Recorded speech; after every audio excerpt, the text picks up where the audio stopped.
here at the 2021 Huntsman cycling events in St. George, Utah. Absolutely beautiful country.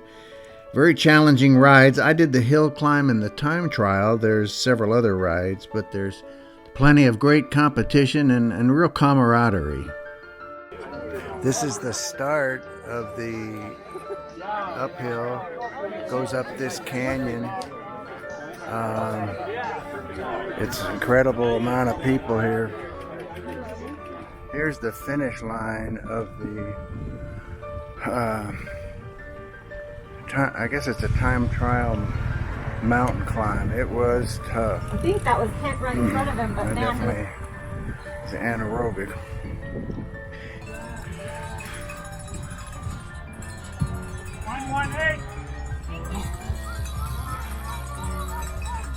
Nice work, Mark Berghoff. This is at one of the award ceremony. They had separate ones for the hill climb and the time trials, and I think they had some road races as well. I didn't compete in those, but lots of great competitors and really just enjoyable people from all over the country.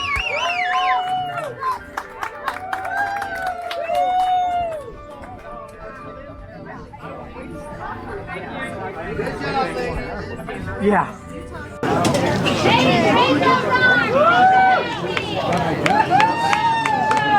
Great job, ladies.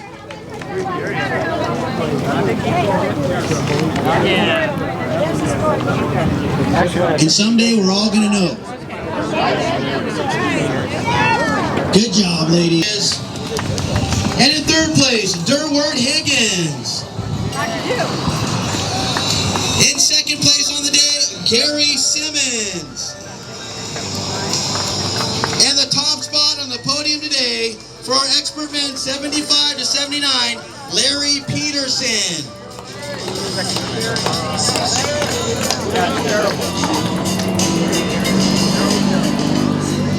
All right, guys, raise your hands. Look at me on the count of three. Ready? There they are, folks.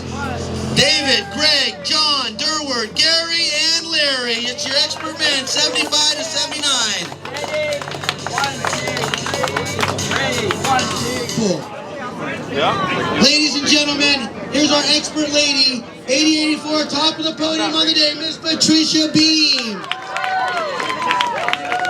Yeah, Matt Hall, the guy who's probably should get silver. Great job, Patricia. I don't know how. For the girls in high school, just GAA. And then I played with the Rockford Coeds, which was a farm team for the Rockford Peaches. And then the year 1955, when I graduated from high school, the Peaches folded because the war was over. They no longer needed the women to keep the ball games going. The men were back, and so much for the women. They made a movie out of it. That's the league of their own. Yes, it is. I know those people. I saw them play. Is that right? I have a scrapbook at home with the newspaper clippings for years and years of the Rockford Peaches. As a child, a young girl, I sat there in the stands cheering them on, and I kept the score for every game. I've got everything that happened on every pitch. That's amazing. And the programs from their championship seasons. It was a wonderful thing. That was a great movie. Oh, it was. I love it. I never get tired of it. So then I was going to be a nurse, all set to go in nurses training, and I found out there was a chance I could go to the University of Illinois. But the catch was I had to earn my way. So the dean took me over to the home of a doctor with 6 children, and my job was to look after the children and to help get the table ready for dinner, serve, and then do all the dishes so that Dr. and Mrs. Brookins could go sit down in the parlor and have tea. But it was free. I didn't get paid a penny, but I didn't have to pay for room and board. And I decided, well, there would be a nice opportunity to do something different my next year. So I went to a house of independent people, and we did all the work in the house. So it was very inexpensive. You didn't have any maids, you didn't have any cooks. Everybody signed up for duties. And that was good experience too.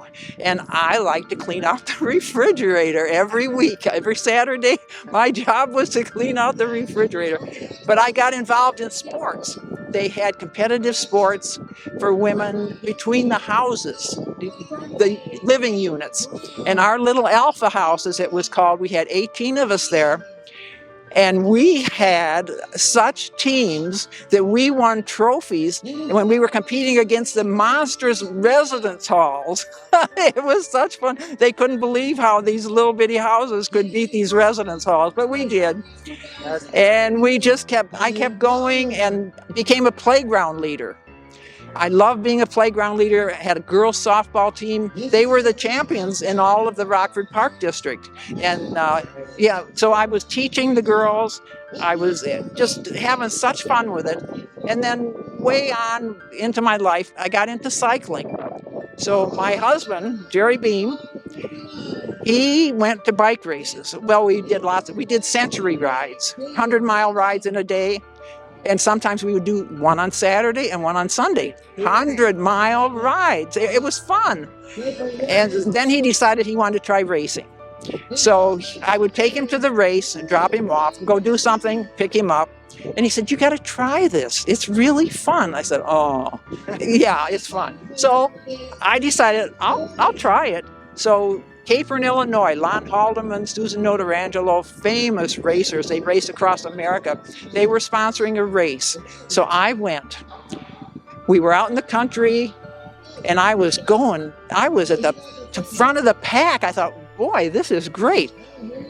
I was so dumb. The wind was coming from that direction, and they were all drafting on me. So when we turned the corner, then away they go. And this one lady, she was from hilly country, and she could really go. So I told my husband, I'm going to come back next year and be ready. The next day, I started training for that race, and I beat that lady so bad, she never came back. That gave you the incentive. That gave me the incentive, yes. And we got involved then, famous racer, record holder Dick Green from Rockford, Illinois. He came to our bike club, Black Hawk Bicycle Club, and did a program about bicycle racing. And I got interested, and he said, well, Tuesday nights we go out and we do time trials. Each one, time trial, away you go out in the country, Cherry Valley.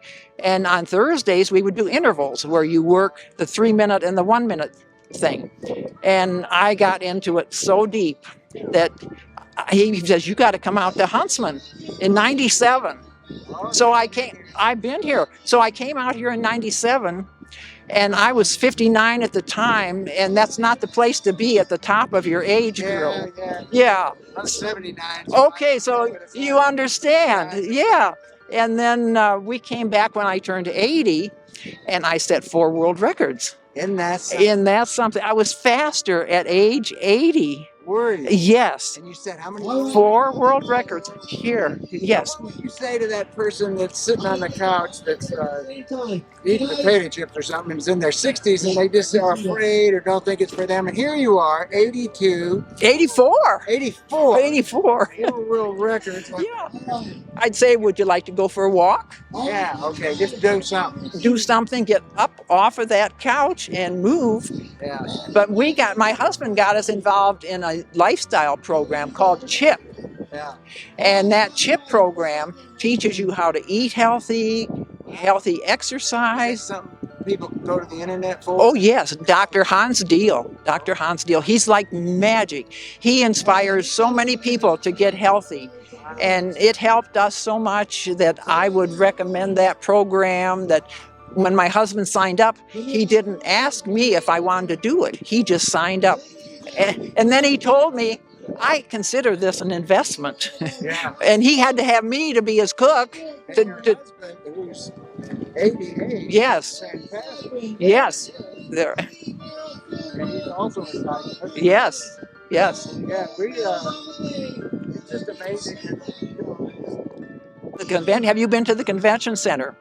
Down at the convention center, they have many things that help you Oh, yeah. get healthier. They're, with the last name of Beam, they have a product there called a Beamer.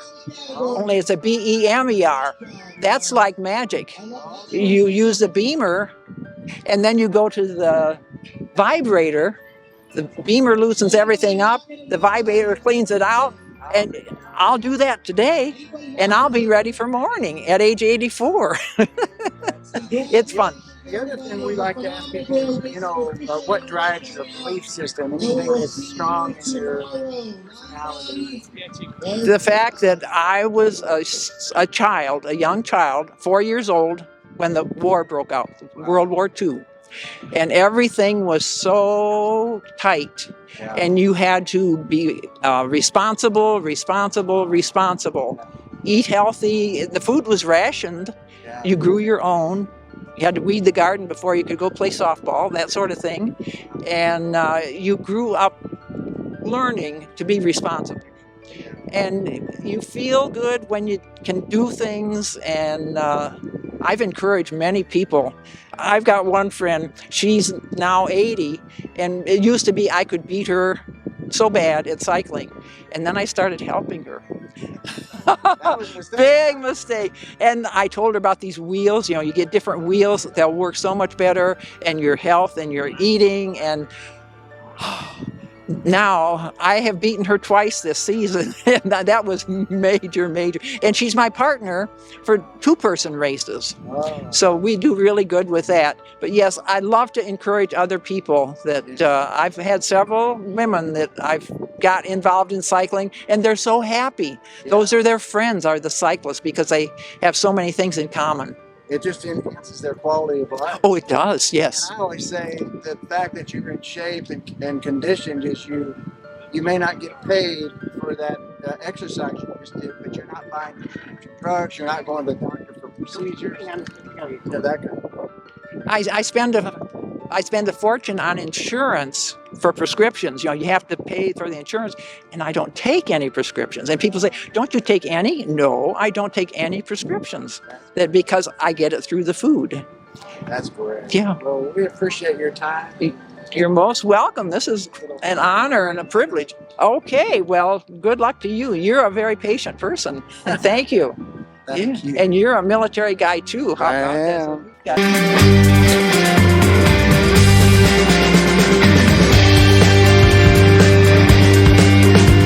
We want to thank you for watching RedefiningAging.us. I'm John Disterdick, your host.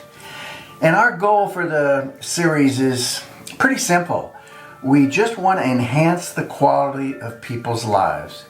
So if you know of an event that you think would be one for good for us to cover, please fill out the form on our website, and not only the event and what it is, where it is, when it is, and if there's a person you know that you think would be a good person for us to do a testimony on in some event, please let us know.